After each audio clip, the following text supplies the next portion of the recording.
Good morning मेरे प्यारे बच्चों, आप सभी को प्यार भरा नमस्कार। कल आपकी करंट अफेयर्स की क्लास नहीं हो पाई थी, यानी कि हमने 9 मार्च तक की करंट अफेयर्स को पढ़ लिया था, लेकिन कल 10 मार्च की करंट अफेयर्स को नहीं पढ़ पाए थे। उसका भी एक रीजन था बच्चों। रीजन ये था कि कुछ हेल्थ इश्यूज के कारण जो है हमको थोड़ा बाहर जाना पड़ा हॉस्पिटल में। ठीक है, कोई बात नहीं, ये तो सब लगा ही रहता है। हम अपनी क्लास को जो है कल वाली करंट अफेयर्स को और जो आज वाली पूरी करंट अफेयर्स है, इन सब को हम आज एक ही क्लास में कवर करेंगे। ठीक है, चलिए आइए स्टार्ट करते हैं।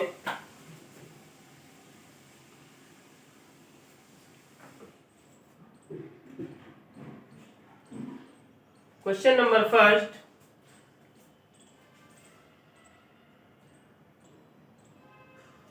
तो बच्चों सबसे पहले हम 10 मार्च की करंट अफेयर्स को पढ़ेंगे। ठीक है, जब 10 मार्च की करंट अफेयर्स को पूरी पढ़ लेंगे, इसके बाद हम 11 तारीख की करंट अफेयर्स को पढ़ेंगे। ठीक है, सुबह के 8:30 बज चुके हैं। चलिए पहला क्वेश्चन अपना स्टार्ट करते हैं। एक बार मैं चेक कर लूं मेरा ब्लैक बोर्ड में लिखा हुआ कंटेंट क्लियर है कि नहीं है।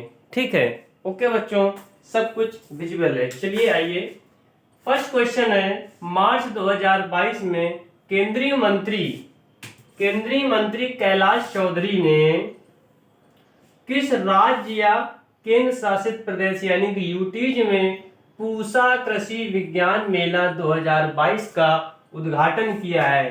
क्वेश्चन हम फिर से पढ़ेंगे। मार्च 2022 में केंद्रीय मंत्री कैलाश चौधरी ने किस राज्य ऑब्लिक यूटीज यानी कि केंद्र शासित प्रदेश में पूसा कृषि विज्ञान मेला 2022 का उद्घाटन किया है?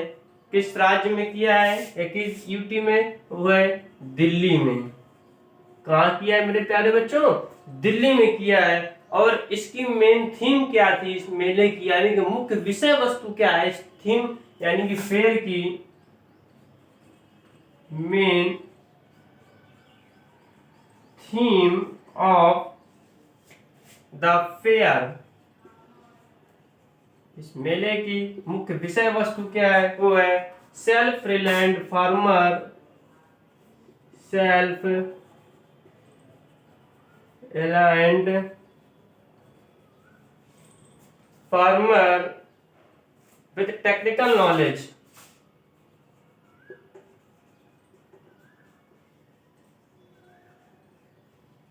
With technical knowledge. ठीक है, दिल्ली में इसका उद्घाटन किस राज्य? दिल्ली राज्य ने इसका उद्घाटन किया। मुख्य विषय वस्तु क्या थी? Self reliant farmer with technical knowledge. ठीक है, ओके मेरे प्यारे बच्चों, बहुत अच्छी बात, बहुत अच्छा। चलिए क्वेश्चन नंबर सेकेंड, भारत और कौन सा अन्य देश 10 से 13 मार्च 2022 तक व्यापार और निवेश पर, किस पे?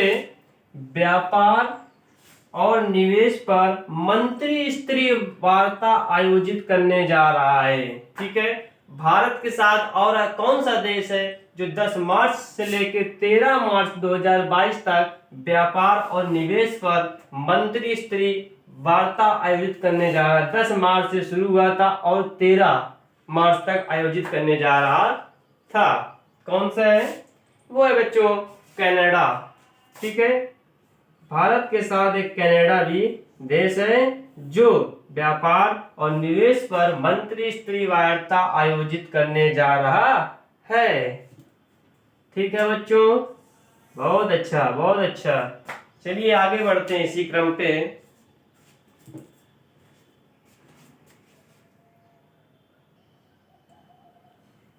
चलिए क्वेश्चन नंबर थर्ड, कौन सा संगठन नई दिल्ली में 10 मार्च से 15 मार्च तक साहित्योत्सव कार्यक्रम का आयोजित कर रहा है? कौन सा संगठन नई दिल्ली में 10 मार्च से लेकर 15 मार्च तक साहित्योत्सव कार्यक्रम आयोजित कर रहा है? कौन संगठन? साहित्य अकेडमी, साहित्य अकेडमी। ठीक है, ओके बच्चों, 11 मार्च 2022 को इसमें यानी कि कल 24 विनर्स को साहित्य अकादमी पुरस्कार प्रदान किए जाएंगे। ठीक है, साहित्य अकादमी पुरस्कार 11 मार्च को यानी कि कल जो है 24 लोगों को पुरस्कार प्रदान किए गए थे। ठीक है, कल सभी को पुरस्कार मिल गए थे। 24 विजेताओं को साहित्य अकादमी पुरस्कार प्रदान किए गए थे। ठीक है, ये जो महोत्सव लगी हुई है, ये प्रदर्शनी जो लगी हुई है 10 मार्च से 15 मार्च तक 5 दिवसीय कार्यक्रम है जो है, इसमें क्या है, पूरे जितने 5 दिनों में क्या है, अकादमी की पुस्तक प्रदर्शनी लगी हुई है। यानी कि साहित्य अकादमी की जो बुकों की प्रदर्शनी लगी, इसे कहते हैं मेला लगा है, हमारे यहाँ प्रदर्शनी लगी है, नुमाइश लगी है। ठीक है, तो इन 5 दिवसीय में क्या है कि साहित्य अकादमी ने साहित्योत्सव कार्यक्रम आयोजित कर रहा है। इसमें कल यानी 11 मार्च को 24 विजेताओं को साहित्य पुरस्कार मिल चुका है। इसके बाद ये 5 दिवसीय प्रोग्राम में हो क्या रहा है, वहां पे प्रदर्शनी लगी हुई है, साहित्य अकादमी की किताबों की वहां पर प्रदर्शनी लगी हुई है। ठीक है बच्चों, आगे बढ़ते हैं क्वेश्चन नंबर 4 की तरफ। क्वेश्चन नंबर 4 कह रहा है, किस देश के साइंटिस्ट यानी कि वैज्ञानिकों ने ऊर्जा कुशल हाइड्रोजन उत्पादन के लिए एक विद्युत उत्प्रेरक प्रणाली डेवलप किया है। ठीक है, हम देखिए करंट अफेयर्स को आपको बाइलिंगुअल पढ़ा रहे हैं। ठीक है, ना प्योर इंग्लिश में और ना प्योर हिंदी में, आपके लिए बाइलिंगुअल लेके आए, यानी कि किसी को भी दिक्कत ना हो, हिंदी मीडियम वालों की दिक्कत ना हो कि नहीं सर हम पूरा इंग्लिश में पढ़ा रहे हैं, और इंग्लिश वालों की ये ना लगे कि नहीं सर पूरा हिंदी में पढ़ा रहे हैं। इसलिए हम आपके लिए करंट अफेयर्स को बाइलिंगुअल क्लास लेकर आते हैं। ठीक है, किस देश के वैज्ञानिकों ने ऊर्जा कुशल हाइड्रोजन उत्पादन के लिए विद्युत उत्प्रेरक प्रणाली विकसित किया है? किस देश के वैज्ञानिकों ने? इंडिया यानी कि भारत के वैज्ञानिकों ने। ठीक है बच्चों, भारत की। यहाँ कौन सी थी? ये थी साहित्य अकेडमी। ठीक है, चलिए बहुत अच्छे बहुत अच्छे। अगले बढ़ते हैं क्वेश्चन नंबर 5 की तरफ। Question number 5, world kidney day कब मनाया जाता है? वर्ल्ड किडनी डे यानी कि विश्व गुर्दा दिवस। ठीक है, विश्व गुर्दा दिवस यानी कि वर्ल्ड किडनी डे कब मनाया जाता है बच्चों? 10 मार्च को। ठीक है, 10 मार्च को वर्ल्ड किडनी डे मनाया जाता है। इसकी थीम क्या है इस बार की 2022 की वर्ल्ड किडनी डे की थीम इसकी है kidney health for all. Kidney health for all. ठीक है, 10 मार्च को बनाया जाता है। थीम थी kidney health for all. Okay, next question number 6, किस राज्य सरकार ने दूसरी बालिका के जन्म पर, किस स्टेट गवर्नमेंट ने दूसरी बालिका के जन्म पर महिलाओं को वित्तीय सहायता प्रदान करने के लिए कौशल्या मातृत्व योजना शुरू की है? यानी कि किस स्टेट गवर्नमेंट ने दूसरी बालिका के जन्म होने पर महिलाओं को वित्तीय सहायता प्रदान करने के लिए सरकार ने कौशल्या मातृत्व योजना शुरू की है? ये की है छत्तीसगढ़ सरकार ने। किसने की है? छत्तीसगढ़ गवर्नमेंट ने।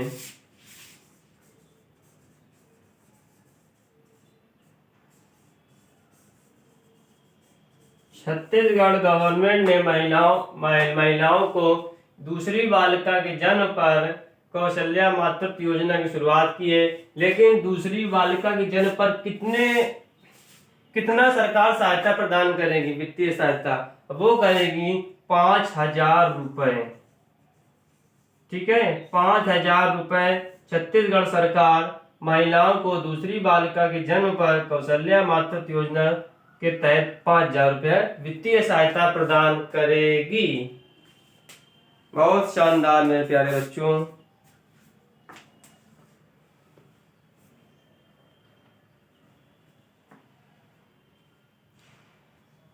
अगले क्वेश्चन की बात करें, क्वेश्चन नंबर 7। क्वेश्चन नंबर 7, 9 मार्च 2022 को स्पेस एक्स ने कितने नए स्टारलिंक सैटेलाइट्स को ऑर्बिट में सफलतापूर्वक लॉन्च किया है? 9 मार्च 2022 को स्पेस एक्स ने कितने नए स्टारलिंक सैटेलाइट्स को ऑर्बिट में सक्सेसफुली लॉन्च किया है? कितने नए ऑर्बिट थे इसमें? 48। ठीक है, 48। स्पेस एक्स ने 48 नए स्टारलिंक उपग्रह को ऑर्बिट में सक्सेसफुली लॉन्च किया है। नेक्स्ट है question number 8। New president of south Korea, दक्षिण कोरिया के नए राष्ट्रपति कौन है? दक्षिण कोरिया के नए राष्ट्रपति कौन है? यून सूक योल। यून, बड़ा नाम अजीब है इनका, यून। ठीक है, सुक योन, देखो योन सूक योल, ये इनका नाम है। ठीक है, दक्षिण कोरिया के नए मुख्यमंत्री हैं, सॉरी राष्ट्रपति हैं। अच्छा, यहाँ की कैपिटल की बात करें, कैपिटल क्या है दक्षिण कोरिया की? सियोल। ठीक है, सियोल यहाँ की क्या है? राजधानी है, कैपिटल का नाम है। करेंसी की बात करें, करेंसी है south Korean one. South Korean one. ठीक है, चलिए अगले क्वेश्चन की ओर बढ़ते हैं। Question number 9। Question number 9, the third edition of the national youth parliament festival is being held in March 2022 in which city? Third में तीसरा एडिशन मीन संस्करण of the national youth parliament festival यानी कि राष्ट्रीय युवा संसद त्योहार मार्च 2022 में किस शहर में आयोजित किया जा रहा है? ठीक है, यानी कि राष्ट्रीय युवा संसद त्योहार का तीसरा संस्करण मार्च 2022 में किस शहर में आयोजित किया जा रहा है? किस शहर में किया जा रहा है? न्यू दिल्ली। ठीक है, न्यू दिल्ली में नेशनल यूथ पार्लियामेंट फेस्टिवल का तीसरा एडिशन वहां पे हेल्ड किया जा रहा है। ठीक है, नेक्स्ट क्वेश्चन की बात करें, क्वेश्चन नंबर 10।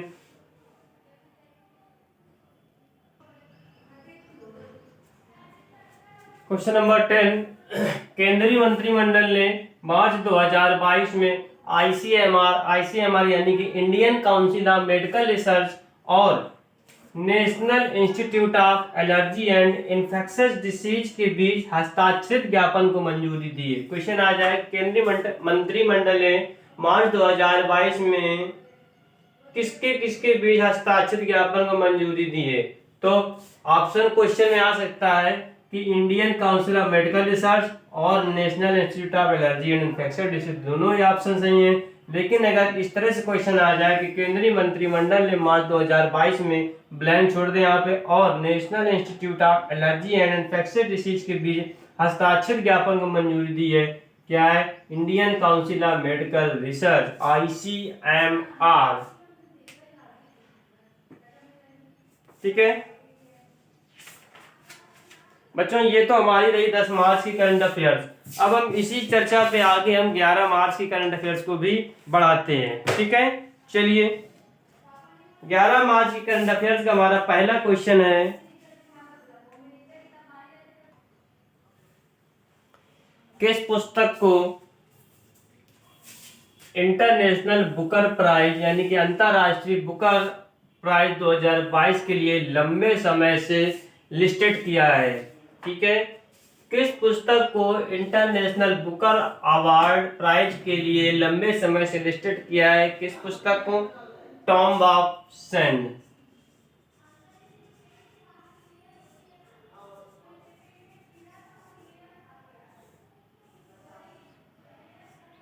ठीक है, इंटरनेशनल बुकर प्राइज 2022 की लंबे समय से किस बुक को लिस्टेड किया गया है? टॉम ऑफ सैंड को। ठीक है, गीतांजलि श्री का अनुवादित हिंदी उपन्यास Tomb of Sand. Geetanjali Shree का अनुवादित हिंदी उपन्यास टॉम ऑफ सैंड मूल रेत समाधि से अनुवादित, ठीक है, अंतरराष्ट्रीय बुकर प्राइज 2022 को लंबे समय से लिस्टेड किया गया था। ठीक है, ओके। पेपर की दृष्टि से क्वेश्चन बहुत महत्वपूर्ण है कि इंटरनेशनल बुकर प्राइज के लिए किस पुस्तक को लंबे समय से लिस्टेड किया गया? टॉम ऑफ सैंड को। यह एक 80 वर्ष महिला की कहानी है, यानी कि एक 80 इयर्स लेडीज की क्या है कि स्टोरी है, जो अपने पति की मृत्यु के बाद उदास रहती है। 80 साल की महिला की इसमें क्या है कहानी है। ठीक है, इसमें क्या है, वो अपने पति के मर जाने के बाद क्या है, वो उदास रहती है। ठीक है, ये पहली बार है जब किसी हिंदी उपन्यास के अनुवादित पाठ को पुरस्कार के लिए लंबे समय से लिस्टेड किया गया है। ठीक है, चलिए आगे बढ़ते हैं क्वेश्चन नंबर सेकंड की ओर।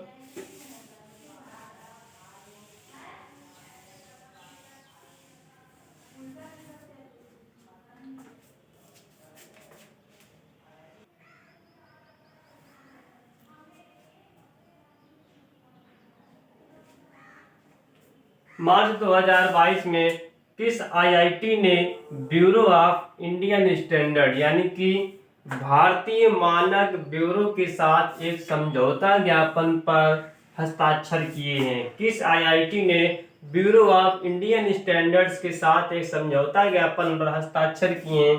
किस आईआईटी ने किया है? आईआईटी रुड़की ने। ठीक है,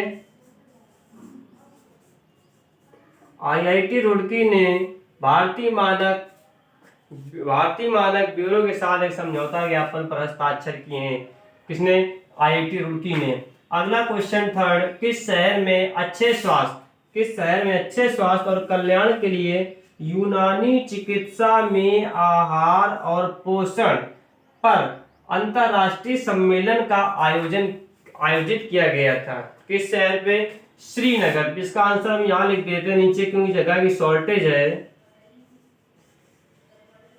ठीक है, श्रीनगर में अच्छे स्वास्थ्य और कल्याण के लिए यूनानी चिकित्सा में आहार और पोषण पर इंटरनेशनल कॉन्फ्रेंस आयोजित किया गया था।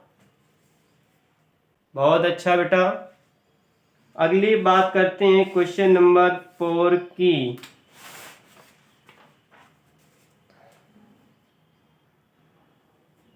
किस केंद्रीय मंत्री ने 9 मार्च 2022 को role of labours in India development नामक पुस्तक लॉन्च किया है?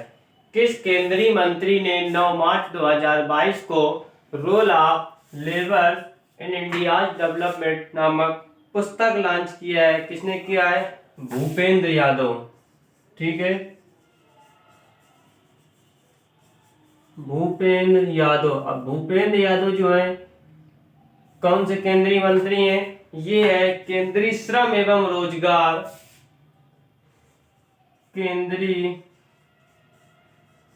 श्रम एवं रोजगार और पर्यावरण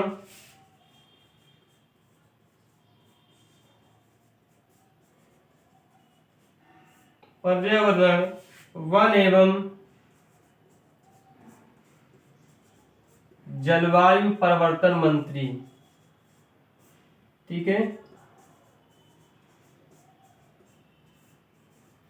तो role of labours India development नामक पुस्तक भूपेंद्र यादव ने लॉन्च किया है।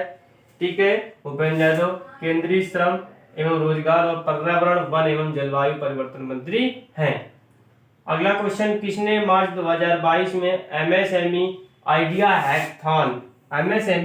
हैकथॉन 2022 के साथ एमएसएमई इनोवेटिव स्कीम शुरू की है? किसने की है? नारायण राणे ने। इसका आंसर यहाँ लिख देते हैं, नारायण राणे ने। ठीक है, नारायण राणे ने एमएसएमई आइडिया हैकथॉन 2022 के साथ एमएसएमई इनोवेटिव स्कीम शुरू की है। ठीक है, नेक्स्ट क्वेश्चन की ओर बढ़ेंगे। क्वेश्चन नंबर 6,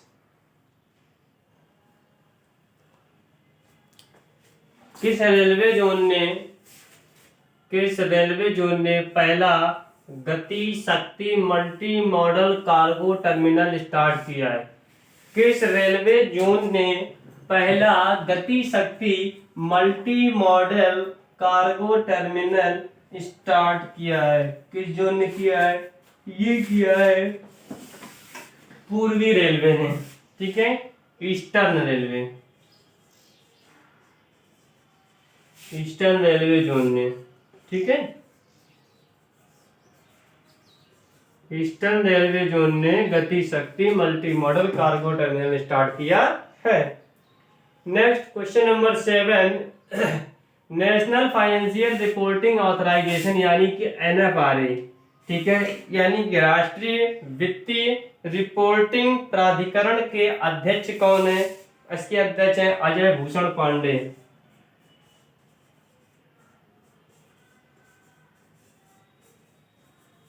अजय भूषण पांडे, ठीक है बच्चों, बहुत अच्छा। अगला क्वेश्चन नंबर 8 की बात करते हैं।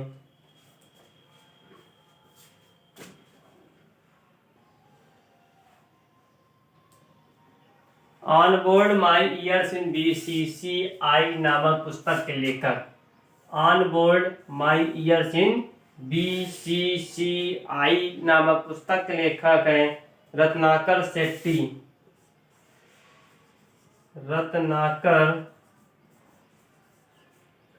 शेट्टी, ठीक है बच्चों।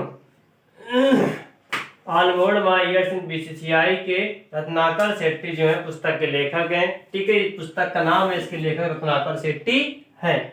Question number 10, who announced his retirement from all forms of domestic cricket in March 2022, यानी कि मार्च 2022 में डोमेस्टिक क्रिकेट यानी कि घरेलू क्रिकेट के सभी प्रारूपों में संन्यास की घोषणा किसने किया है? किसने किया है बच्चों?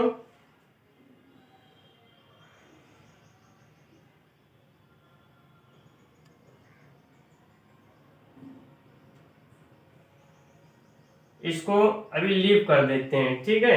इसको अभी जो है थोड़ी देर में समझेंगे जो है, ठीक है।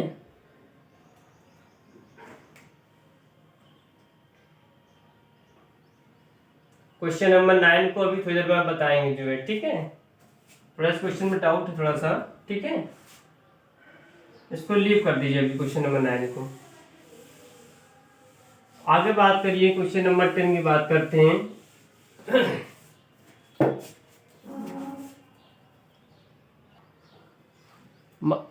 Question number 10, sketch state of governance ranking 2021 में किस राज्य ने शीर्ष स्थान यानी कि टॉप प्लेस हासिल किया है? Sketch state of governance ranking 2021 में किस राज्य ने शीर्ष स्थान हासिल किया है?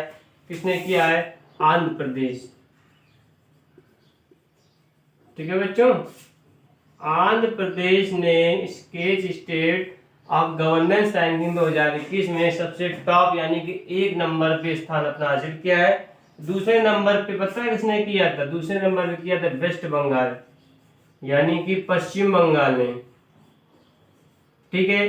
थर्ड पे कौन था? थर्ड पे था उड़ीसा, उड़ीसा।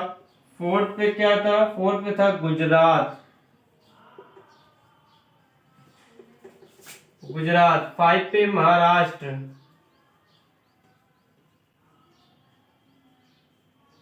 और 6 पे तेलंगाना, ठीक है। सबसे लास्ट में कौन था? तेलंगाना। टॉप पे आंध्र प्रदेश, ठीक है।